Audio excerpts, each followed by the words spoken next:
Vous voyez, j'espère que je slay. Hein. Vous voyez l'afro que j'ai fait là. Tout pour la vidéo en fait. Tout pour les caméras. Salut les gars, j'espère que vous allez bien. Votre go a 22 ans.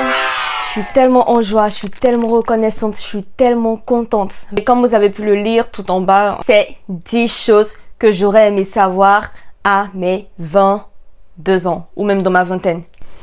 Alors, on va commencer sans plus tarder. Alors, la première des choses que j'ai à remarquer dans mes débuts dans la vingtaine, c'est que le temps, il passe hyper vite. Il y a 2 secondes, j'avais 20 ans. Aujourd'hui, j'ai 22 ans. Deuxième chose, le célibat ne tue pas. Être en couple aussi ne tue pas. Normalement. Je dis ça pour peut-être les personnes qui sont comme moi. Vous savez, là, j'ai 22 ans. Je ne vais pas dire que j'ai jamais été en couple. Comment je vais essayer de dire ça pour que quand ma maman va voir la vidéo, elle va pas me juger. Bref, en fait, oui, j'ai déjà été en couple. Et ça n'a tout simplement pas abouti parce que c'était moi qui mettais tout le temps en frein. Vous savez, j'ai reçu une éducation assez stricte, assez cadrée. C'est-à-dire, tant que tu n'as pas 18 ans, je peux pas avoir un copain, c'est mal vu. Du coup, j'ai du mal à me projeter. Dans la vingtaine, je me considère clairement comme un bébé, faut dire les termes. Le fait, c'est quoi? C'est que je m'interdisais de faire un long feu avec eux.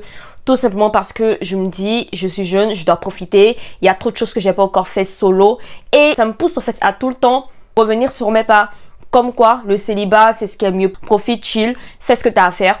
Vis ton célibat à donf au lieu de chercher à être en couple avec une personne. Sauf que là, quand je vous dis que là, j'ai 22 ans, je vois des filles de mon âge, elles ont déjà présenté des prétendants à leur maman, à leur papa. Tout ça, comment je sais? C'est parce que mes parents, ils viennent me dire beaucoup de pression et j'ai aussi envie de dire que faudrait pas prêter écoute. Moi, je prends vraiment mon temps pour bien choisir the personne. Cette personne-là, avec qui je vais cheminer et je vais pas sentir que je suis en train de passer à côté de quelque chose. Tout compte fait, à chaque fois que j'ai été en couple, je sentais au fond de moi que c'était pas le moment. Sauf que là, aujourd'hui, 22 ans, je pense que c'est un vrai travail qu'il faut faire sur soi-même. Comme je vous ai dit, le célibat ne tue pas. Il ne faut pas non plus que cela perdure. Il s'agirait de se poser, de s'asseoir. Si c'est un travail qu'il faut faire dans le sens où j'ai peur d'être en couple, pas peur aussi d'être blessée, et il faut que j'en parle. Quitte à aller voir un psychologue, il faut qu'on fasse les choses pour nous-mêmes, par nous-mêmes. Moi, je suis beaucoup dans le myself, se recentrer sur soi-même, se connaître d'abord avant d'éviter une tierce personne dans sa vie. Et c'est pour ça que je veux vraiment prendre le temps de bien me connaître, de bien faire les choses avec moi-même pour préparer le terrain pour la personne qui va venir cohabiter ou bien habiter en moi. Non, avec moi, je veux dire. Bref. Troisième point, les gens, être adulte. Quand je dis à chaque fois aux gens que j'ai 22 ans, en mode ouais, tu veux pas ton âge, hein. Mais dans leur tête, après, c'est en mode Si t'as 22 ans, t'es adulte. Donc, adulte, pour eux, c'est en mode de responsabilité, maturité. Sauf que non. Personnellement, j'ai pas l'impression d'avoir 22 ans. Vous-même, regardez. Guettez le format. Je me lève. Je recule. J'avance. Est-ce que vous donnez 22 ans à cette personne-là? Je ne pense pas. Même dans mon esprit, j'ai pas l'impression d'avoir 22 ans. Quand je le dis à haute voix, ça sonne en mode ouais, t'es une vieille meuf, toi. Mais en vrai, non, ça va. C'est juste un chiffre. Ça détermine en rien ta maturité. Ça détermine encore en rien ton irresponsabilité ou ta responsabilité. Clairement, j'ai l'impression que c'est la société qui s'attend à ce qu'on soit à un certain niveau en fonction de notre âge. Mais qui le détermine à part la société? Et puis pourquoi on devrait tous suivre ce même moule-là? Moi, je suis contre ce fait. Donc non, je pars plutôt du principe, faut prendre son temps. Chacun va à son rythme. Comme je ne cesse pas de le dire à chaque vidéo, un pas après l'autre. Dieu fait grâce, on a le temps. On a le temps. Relativisons, soufflons. On a le temps, les gens. On a clairement le temps. J'ai remarqué, il y a certaines personnes, on va pas mettre tout le monde dans le même lot, mais il y a certaines personnes, quand ils te posent des questions, pour eux, du fait que tu aies tel âge, tu devrais savoir immédiatement ce que tu dois faire dans ta vie. Déjà, quand j'ai eu le bac à 18 ans, je savais pas ce que je voulais faire. À 20 ans, je savais pas non plus. Mais vraiment, comme quoi pour vous dire que si vous avez tel âge, même si vous avez 25, si vous avez 30 ans et vous ne savez pas ce que vous voulez faire et vous savez pas encore où vous positionnez dans la société, ce n'est pas grave. Vous faites les choses à votre rythme. Tout ce que je tiens à souligner, tenter, échouer, c'est la meilleure façon d'apprendre et de vraiment savoir ce qui nous va ou pas. Moi, je fais que ça. Que tenter, que expérimenter. Quand je vous dis, je ne m'étais jamais sentie prête à être en couple, mais j'ai quand même été... C'était aussi des expériences, c'était pour acquérir des connaissances, des compétences. Wow. Non, pas des compétences, mais des connaissances. C'était pour en apprendre, quoi. Vous voyez, franchement, j'ai Dieu merci pour ça. Dans la vie, on ne cesse pas d'apprendre. Donc, pour mieux se connaître et pour mieux savoir là où on va, faut cogner sa tête contre le mur 1000 et 10 000 fois. Mais au moins, on sait telle chose nous va ou telle chose nous va pas. On est à des âges pour se former. Que vous avez 25, que vous avez 23, que vous avez 30 ans, c'est pour en apprendre davantage sur la vie. On n'est jamais trop vieux. On est en constante évolution, en constant changement, en constant apprentissage. La vie qu'elle a là, c'est l'apprentissage en fait. C'est pas que tu suis la ligne droite que la société a tracée pour toi, mais elle est jamais toute droite de toute façon. Il y aura toujours des épreuves, il y aura toujours des choses qui viendront bouleverser. Et donc tu apprends. Tu apprends quand tu suis d'autres chemins, tu apprends quand tu te cognes la tête contre le mur, tu apprends. Il n'y a pas plus bien que ça quoi. J'ai aussi compris qu'il n'y a aucune case à cocher en général.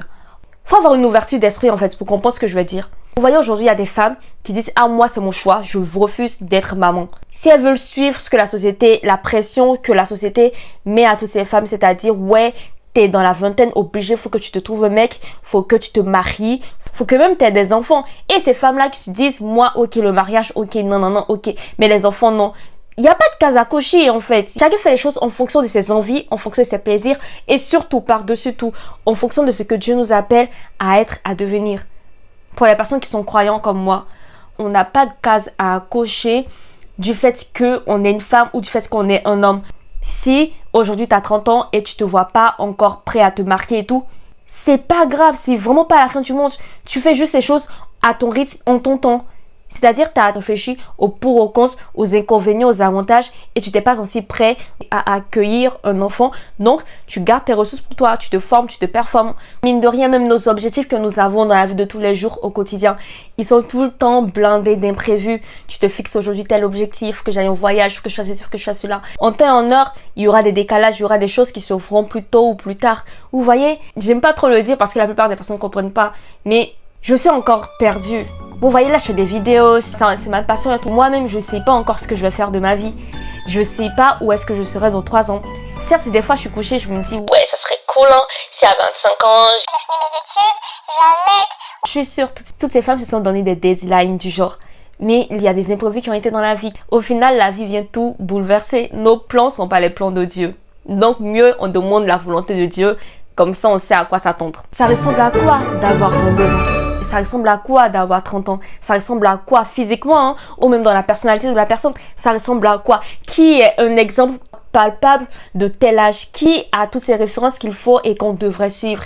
On a des parcours tous aussi différents, tous aussi étroits. Moi, je suis pour la diversité. Moi, je suis pour le fait qu'on fasse pas les mêmes études ou même du fait que certains ont arrêté des études, commencent à travailler, d'autres entreprennent, d'autres font ceci, d'autres font cela. Rendons dans l'évidence, en fait. Il n'y a pas de chemin bien tracé, bien lisse pour une femme comme pour un homme. Voyagez, les gens, voyagez par pitié. Que vous soyez dans une ville et vous n'avez pas assez d'argent pour aller dans notre pays, voyagez de ville en ville en fait. Voyagez dans le pays dans lequel vous êtes. Ouvrez-vous au monde, ouvrez-vous à d'autres cultures, ouvrez-vous à d'autres ethnies. C'est tellement riche, c'est tellement quelque chose de rassurant, d'apaisant, c'est tellement... Ça ouvre tout ce qui est fermé en nous en fait. Ça nous permet de sortir d'une zone de confort et tu vois différentes façons de vivre, en fait, différentes conditions de vie aussi. Je compte l'appliquer parce que là je vous dis comme ça mais moi c'est vraiment un objectif quoi. Essayer de voyager mais voyager seul aussi. Voyager seul pour vraiment m'ouvrir au monde, pour en apprendre davantage. Là de tous mes voyages que j'ai eu à filmer, vous avez vu dans mes différentes vidéos, ben, j'ai toujours été accompagnée. Et là c'est quand même un de mes buts en fait, de voyager toute seule. T'es pas obligé d'être on flic, c'est-à-dire maquillage, faire les ongles là, ça là, tout ça. On n'est pas obligé, hein. Certes, on est des filles, soyons féminines, c'est un truc qui s'est sorti là-bas, on n'est pas obligé. Il y a personne qui va venir nous mettre la pression. Moi, vous savez, je suis une personne, je me sens tellement à l'aise et bien dans tout ce qui est naturel, dans tout ce qui n'est pas de trop. Et là, on est clairement dans une génération où on essaie toutes les filles à être, voilà, tu veux être une girl, tu veux glow up, tu veux ceci, tu veux cela, voilà ce qu'on te conseille, c'est-à-dire faut faire un plaquage, ou faut porter des tétés, faut avoir des ongles, faut avoir des ceci, de cela, bref, plein de trucs qu'on n'a même pas besoin parce qu'au final, tous les soirs, t'es obligé de te démaquiller, t'es obligé de faire des trucs, t'es obligé, oh là là, c'est beaucoup de choses. On n'est pas obligé de toutes se maquiller. Il y a certaines qui se maquillent, je respecte ce choix-là, je les trouve même belles. Mais pour moi, je me sens pas forcément à l'aise d'être H24 make-upée. Ça veut pas dire pour autant que je vais jamais make-up. Hein. Non, pour des occasions bien précises, je le ferai. Mais pour l'instant, moi, je suis bien dans mon mood de nature. Pas trop de chichi, dans mon mood de ongles nature, dans mon mood de petit gloss. Je suis bien. Et s'il y a des filles qui se sentent bien dans cela, il n'y a aucune pression en fait à avoir. C'est pas parce que la génération dans laquelle on est, les filles de ton âge se comportent de telle façon que tu es obligé de suivre tout le troupeau. On n'est pas obligé. Remettons toutes nos idées, tout ce qu'on veut dans la main de Dieu. On interprète très souvent ce que Dieu nous dit et pas forcément de la meilleure des façons. On interprète surtout notre volonté et quand on voit qu'il y a une petite issue pour qu'elle marche, ben on fonce sans vraiment consulter réellement si c'est la volonté de Dieu au départ pour nous. Et ça, ce sont des choses à revoir. Remettons vraiment tout dans la main de Dieu. Un passage biblique, je sais plus trop comment il le dit. Ah oui, c'est « Fais de l'Éternel tes délices, il te donnera ce que ton cœur désire. » C'est hyper vrai. C'est-à-dire, tu fais de l'Éternel tes délices, ce qui veut dire que tu le désires, tu l'aimes. Tu veux sa volonté. Ta volonté et sa volonté seront ralliées, ce qui fait que tu sauras à peu près où est-ce que tu dois aller. Toutes ces paroles que je suis en train de vous dire, croyez pas que c'est que pour vous, hein. Je le dis aussi pour moi. Bien, après, je vais regarder la vidéo, ça va me faire du bien de voir que je me suis dit ça à moi-même. C'est vraiment un truc que je compte appliquer parce que comme je vous ai dit tantôt, je suis aussi perdue, je ne sais pas ce que je vais faire de ma vie. Et c'est important de tout remettre dans la main de Dieu pour savoir à peu près où on doit se situer. Et aussi, si vous vous sentez seul, vous avez du mal à vous créer des liens d'amitié, vous inquiétez pas, on est tous passés par là. Moi, j'ai pris énormément de temps avant de connaître d'autres personnes. Quand je suis arrivée en France, mes 4 premières années là, c'était la solitude, j'avais que une, deux potes, mais sans plus quoi. Croyez pas que toute votre vie vous allez rester comme ça. Moi, je considère même que ce genre de moments-là sont des moments où on peut prendre du temps pour nous-mêmes, pour vraiment travailler sur notre personnalité, qu'on prenne conscience de nos défauts, de nos qualités, pour pas forcément mendier quand la personne viendra dans notre vie. Pas que son absence égale à sa présence, mais on se sent aussi bien quand cette personne est là ou quand elle n'est pas là. J'ai fini. J'ai 22 ans. Il y a encore énormément de choses que je dois apprendre et je suis hyper méga reconnaissante et contente d'avoir pu faire cette vidéo. Elle me servira de leçon et je vais essayer d'appliquer ce que je vous ai dit et puis j'espère que ça vous aura plu. Si vous êtes en désaccord avec certaines idées, avec certaines remarques que j'ai eu à mentionner, vous pouvez m'en faire part dans les commentaires. Je lis tout. Vous n'écrivez pas beaucoup, donc je vais lire. En tout cas, écrivez beaucoup. Pour une fois, écrivez beaucoup. Et n'oubliez pas, votre âge n'est qu'un chiffre. Bisous, portez-vous bien, abonnez-vous, likez la vidéo, partagez. On va vous dire ça combien de fois. Et au revoir, vous me fatiguez. Attendez, vous allez me voir. Parce que franchement, je trouve que je suis jolie.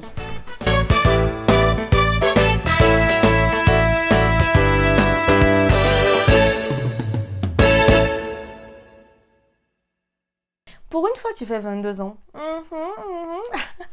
Bisous.